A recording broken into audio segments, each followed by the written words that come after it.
So let's have a look at this record player, which I picked up off of eBay. It's a Philips, and it's probably early 60s, and this, I believe it's got a valve amplifier, but we can find that out later. So how well has it been boxed?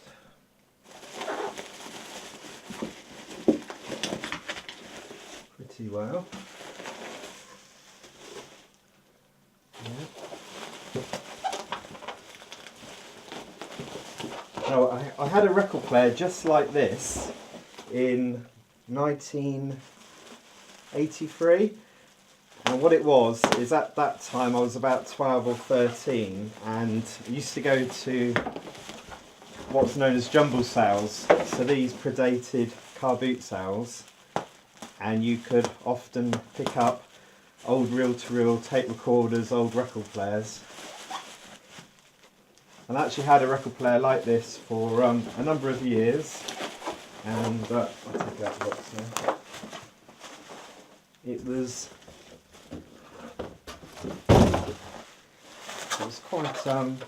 quite interesting.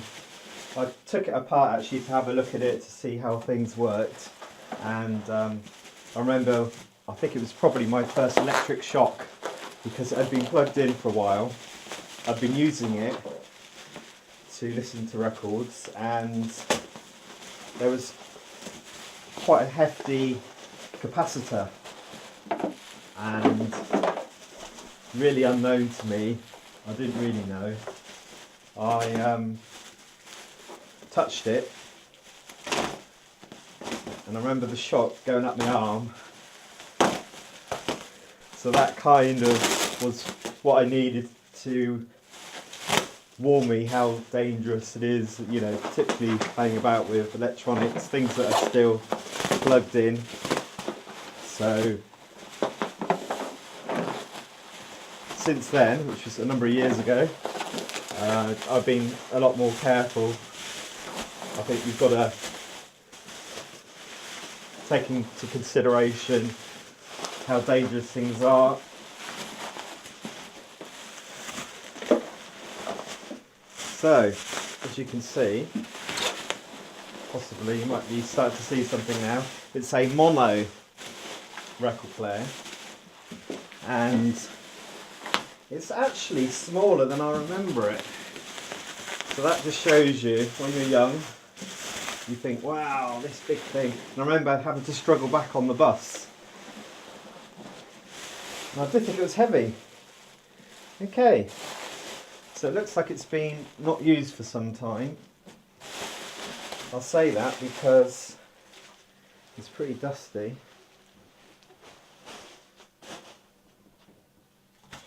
I do anticipate things not working on things this old, so let's just have a look. Seems to be a catch here. Oh, it's not a catch, it's a I think it's for the speaker actually. Don't know if you can see that. I think you can.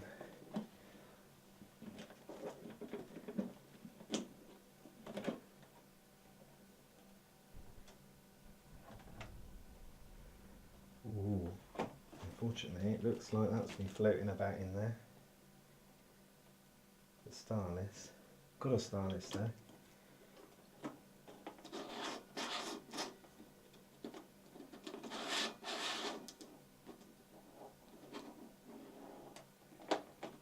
So what I'm doing is just seeing what the turntable feels like.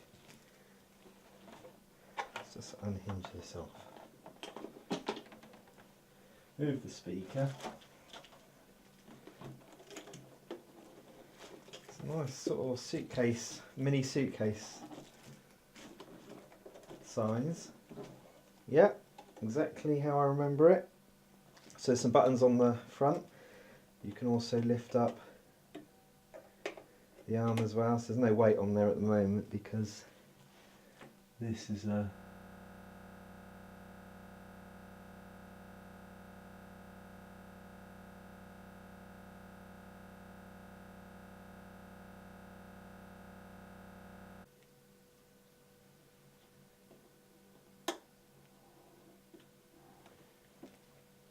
Okay, so we've got a light at the front here, so power is getting through. I've disconnected the speaker, so probably best just to put the speaker back in and see if we can hear anything.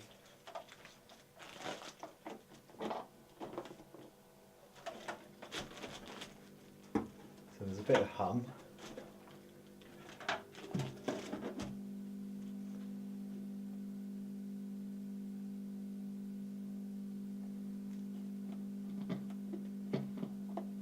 So I think already there's some electrical things to do with the amplifier, because there's no scratchy noise coming through as I scratch the stylus. So that's one area to look at, and I think the other area is going to be the motor. So let's just see if we've got anything.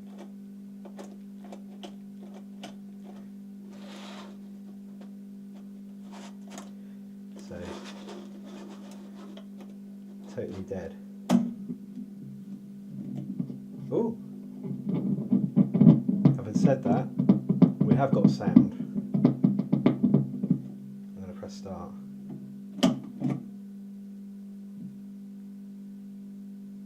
So something is probably seized. So that's good, that possibly minimum things to do on the amplifier.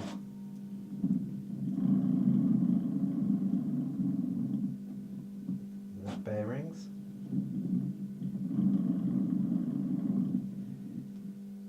Could be bearings. Nothing's coming through. The mechanical part of the start is working. Okay, so I'm going to stop the video now and take it apart, I think, and see what can be seen.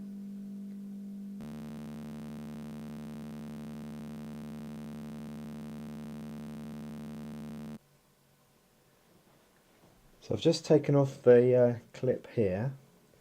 I shall put that somewhere safe and attempt to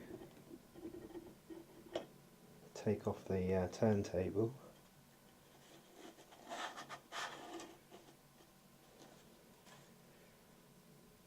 So direct drive motor here, feels a little bit sticky.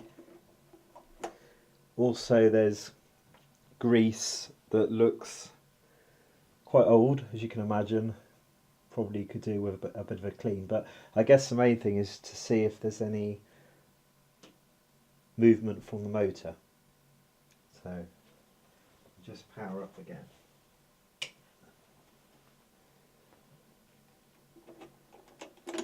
Okay, so this is the speed adjuster, which is done actually on the motor, so that's interesting. Different radiuses here determine the speed. Okay.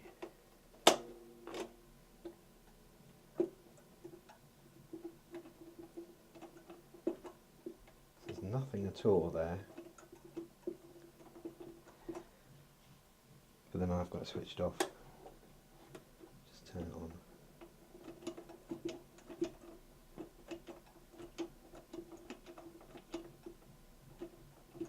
That seems very stuck. So I need to get a voltmeter to test. Oh, and you can hear the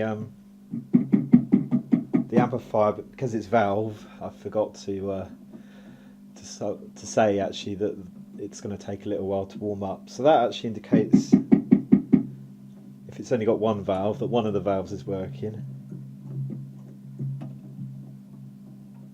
Just needs a little bit of time to warm up.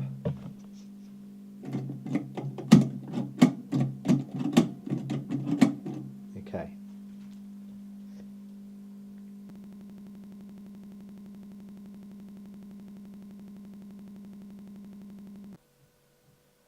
So with just 2 screws either side here, I can take the top of the record player off and see a Phillips valve in there, which is a CL86. So this is the amplifier part.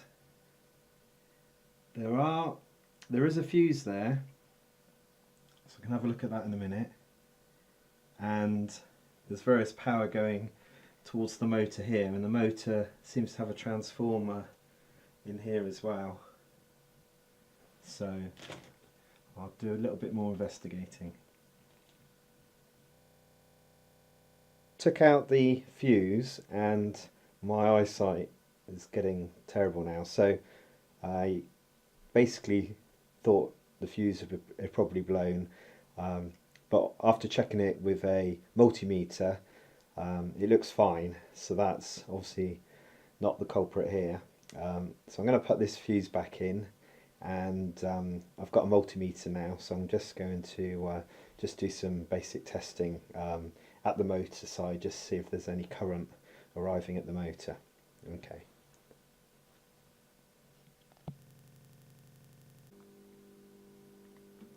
So just examine it now. I'm going to actually give it a bit of a clean up before I do any more electrical testing, because it looks quite clean inside. There's no smell, and it's probably grease that's preventing the start from working, so that's what I'm going to have a look at first.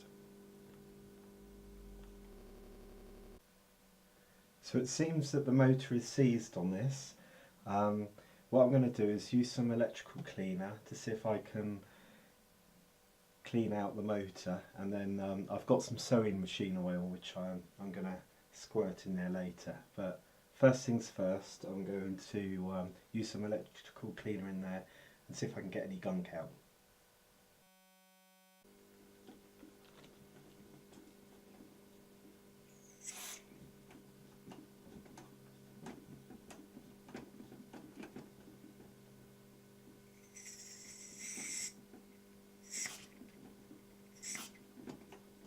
So if this can penetrate it. So it seems like a sealed unit, so I'm not sure if it's going to get in there or not. So I'm just turning it from the other side at the moment, because it's probably gunked up, the bearings.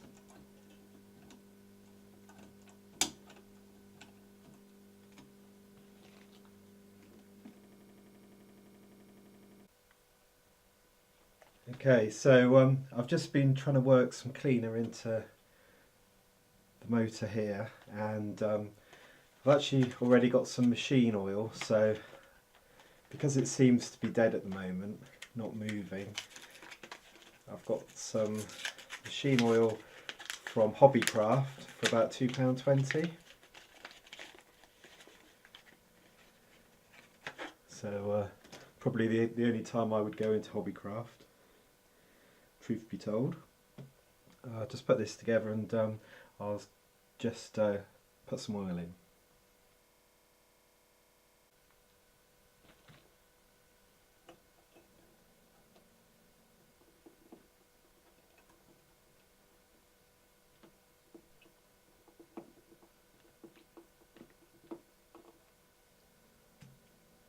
Not sure if that's going to get in there, or if it's even enough.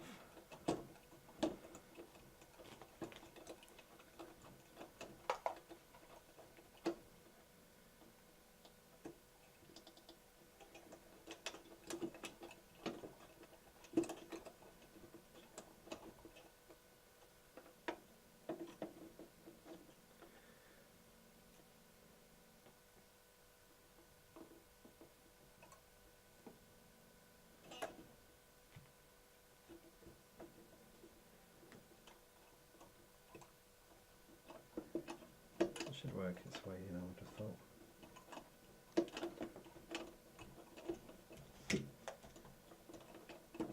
Have to turn it round a little bit more.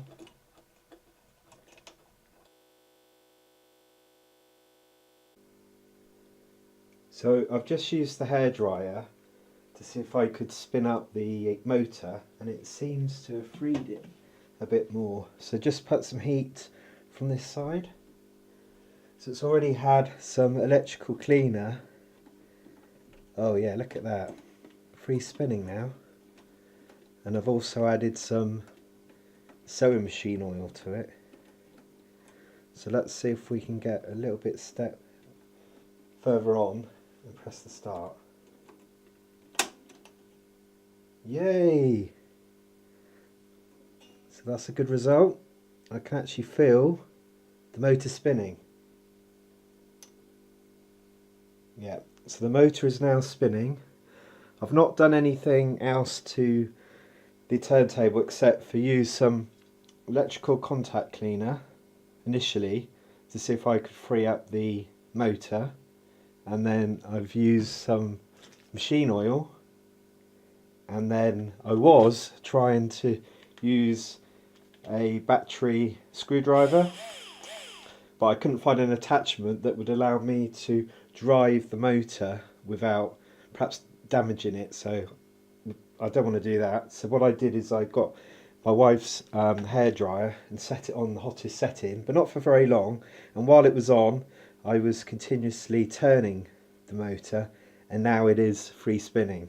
So I'm not going to do any greasing on the bottom of this yet. I'm going to just put the lid back on and see if we can play anything, and then if it does work I shall endeavour to put some new grease in, just give it a good clean and bring the thing up together. Okay.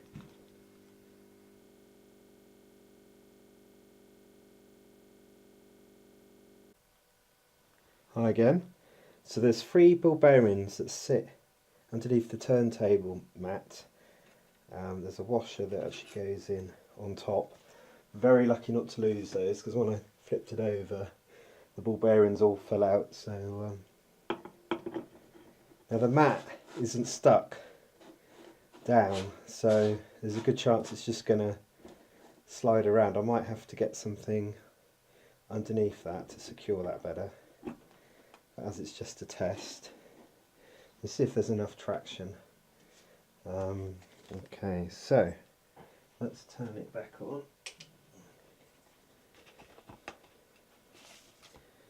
Let's press stop. So not bad for something that's, I think, circa sort of 1964, possibly around that sort of vintage.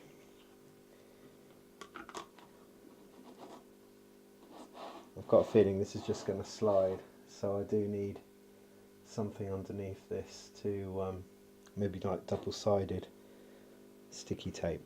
I shall just run and see if I can find some.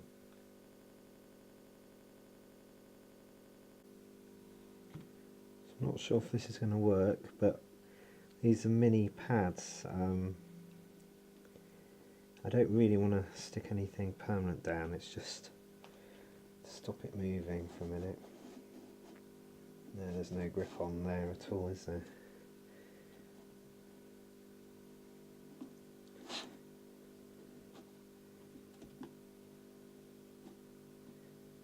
I suppose with the record on, the weight might help again. Not sure. Let's see.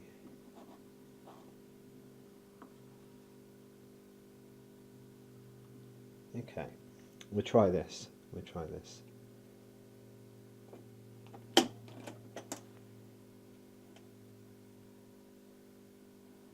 think it needs a little bit of help.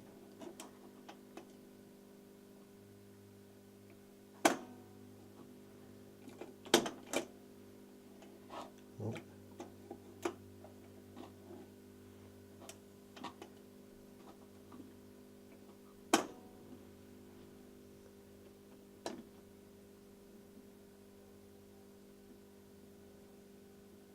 So I think that's the auto changer that's not working there. So let's just bring the volume down a tad. Well, the volume is down. There's a nice hum to it actually.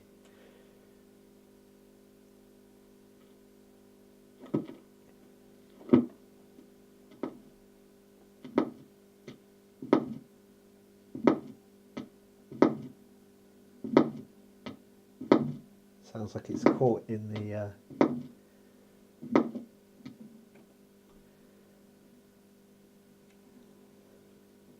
interesting.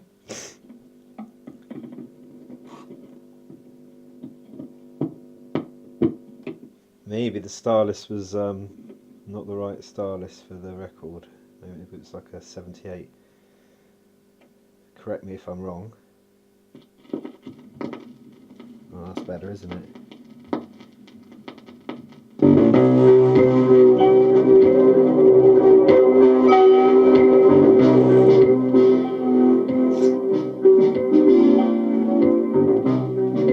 Slightly wobbly there.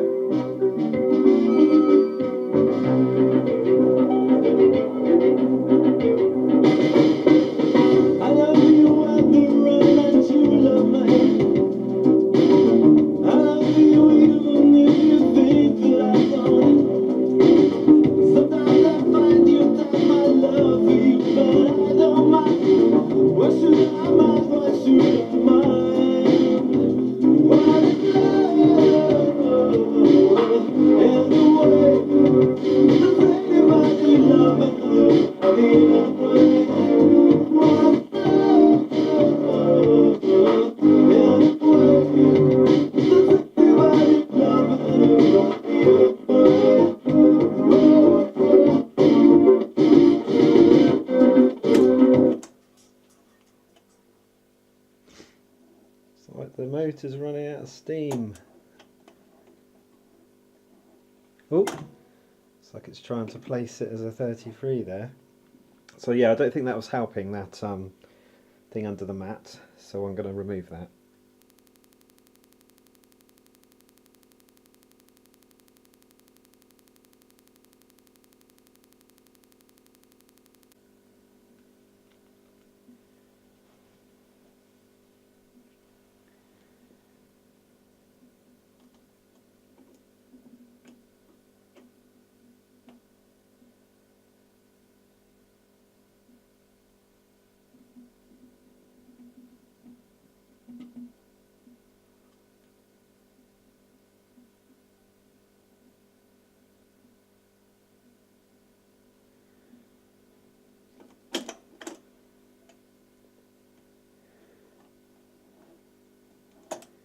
So I think the motor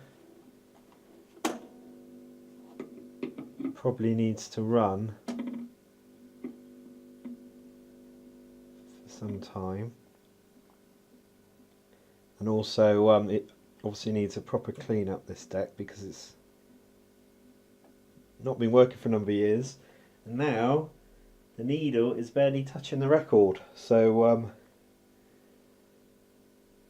probably a slight adjustment needed now. But anyway, once I get the record player clean and I put new grease on it, I'll post another video onto YouTube, and it'd be good to compare that video with this one and see how far the record player's come. Okay, well, thank you for watching this, and if you'd like to see more videos, I've got a couple more videos. One about unboxing a ZX, well, I won't tell you what computer, it was a Sinclair anyway, and also fixing a Hitachi boombox. Okay, thank you for watching. Bye.